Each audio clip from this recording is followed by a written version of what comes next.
Hi everyone. Okay, back with another haul video. This one's quite a special one. So I'm in Canada. In Canada we have an online store called Unobstructed View. They're the preferred store for selling Criterions in Canada, things of that nature. They sell a lot of boutique labels.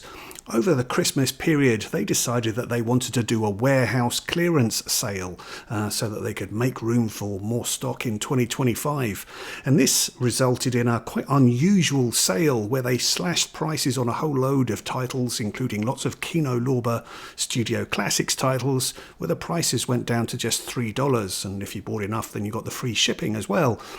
So yeah, absolutely, I wanted to get some of these. A real mixture of titles, really exciting stuff. So what I'm going to show you in this video are 47 Kino Lorber titles. I did pick up some other ones as well, but I will put that in a separate video. So maybe keep a pen and paper to hand and see how many of these you know, how many you have seen, and how many you want to see. Okay, here we go. First up on Blu-ray, we've got from 1954, Gregory Peck and Broderick Crawford in a World War II spy thriller, Night People. Set in Paris in 1963 and starring Anthony Perkins and Sophia Loren, this is 5 Miles to Midnight, directed by Anatole Litvak. From 1975, directed by Jack Gold, this is Elliot Gould and Trevor Howard in Who.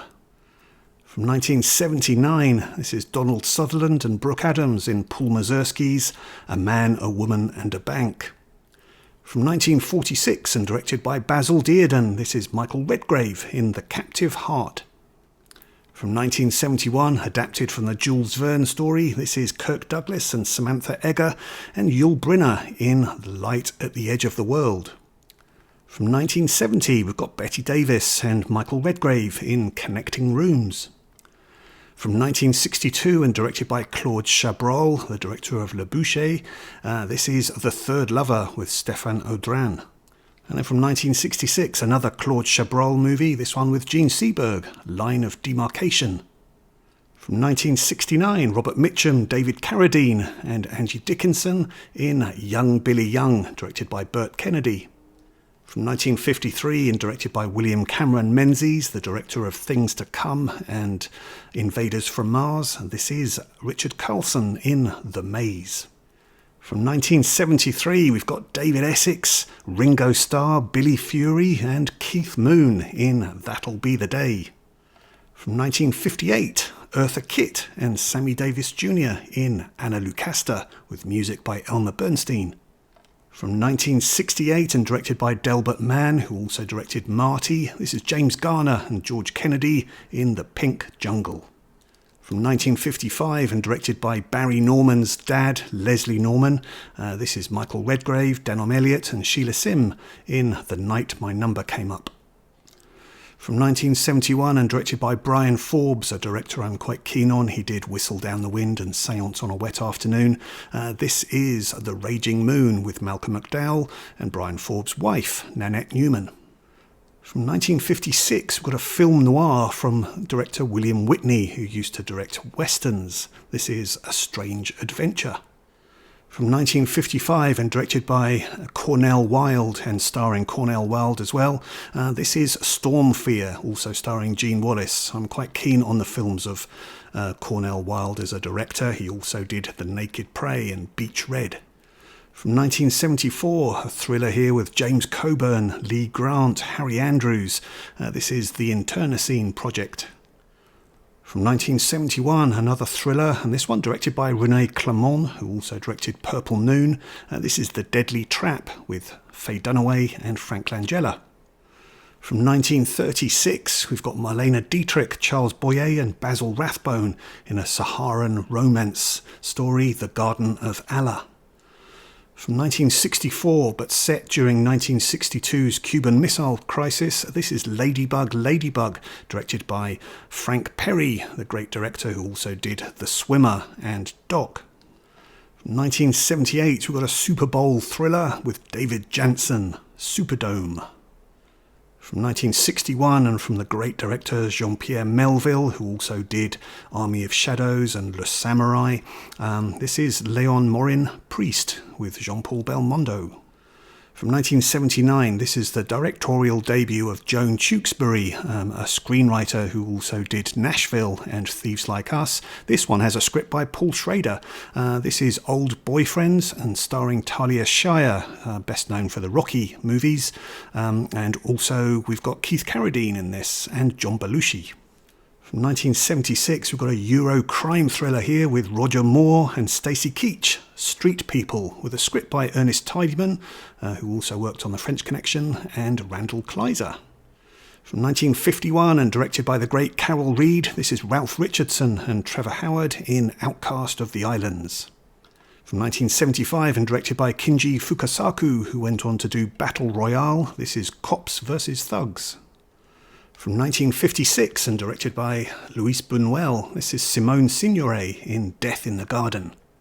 From 1984 and directed by Bertrand Tavernier, this is A Sunday in the Country. From 1979 and starring Gérard Depardieu, this is directed by Bertrand Blier, this is Buffet Froid.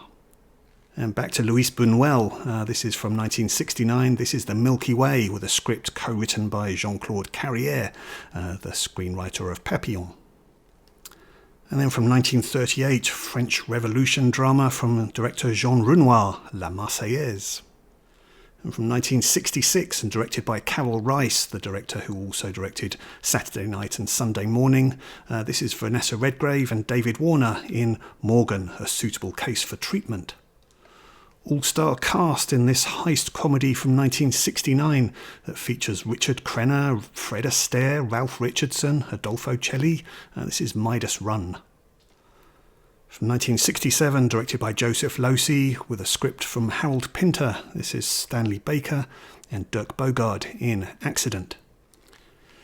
Back with Barry Norman's dad, Leslie Norman, for this one from 1961, but set in Burma in 1942. This is Richard Harris and Lawrence Harvey in The Long and the Short and the Tall. British thriller from 1983, featuring Peter Coyote, Mel Smith and Billy Whitelaw. This is Slayground. From 1967, based on a story by Joseph Conrad. This is directed by Terence Young, and it's Anthony Quinn and Rita Hayworth in The Rover. From 1966, and featuring Sammy Davis Jr., Louis Armstrong, Cicely Tyson and Peter Lawford, this is A Man Called Adam. From 1958, and based on a story by Ernest Hemingway, this is The Gunrunners, starring Audie Murphy and directed by Don Siegel. From 1932 and directed by David O. Selznick, this is Katharine Hepburn and John Barrymore in A Bill of Divorcement. And then we've got the 1940 remake directed by John Farrow, this one with Maureen O'Hara and Adolphe Menjou. From 1970, we've got Christopher George and Tippi Hedren, famous from The Birds, in Tiger by the Tail. From 1958, a film noir starring Rod Cameron and Vera Ralston, The Man Who Died Twice. From 1995, directed by Peter Chelsom, this is Oliver Platt, Lee Evans, the comedian, and Oliver Reed in Funny Bones. From 1981, we've got Burt Lancaster, Rod Steiger, Diane Lane and Amanda Plummer in Cattle Annie and Little Britches. Okay, hopefully you'll agree that's quite a great mixture of movies there. A lot of different genres, some real classics in there, some not so classic, but certainly great to have all of these for $3 a title. You can't really go wrong with that. Okay, let me know your thoughts on those movies. Which ones have you seen? Which ones do you want to see? Please do join me again for the next haul video and more. Okay, all the best to you. Bye-bye.